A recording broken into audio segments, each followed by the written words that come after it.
Yan o mga katabi ko. Itong katabi ko matulog Si Peanut. Si Sambi. Ang sarap nila matulog.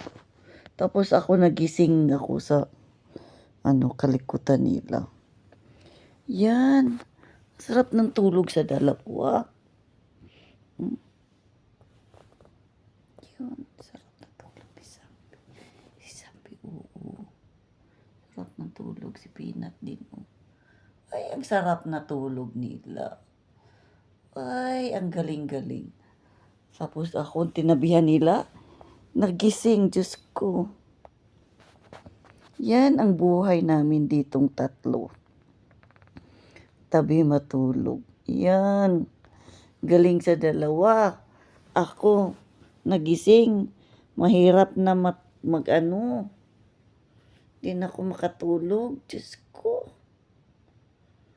Kinuha nilang space ko.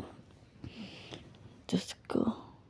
Ayahay ang buhay sa dalawang pusa. Good morning, guys.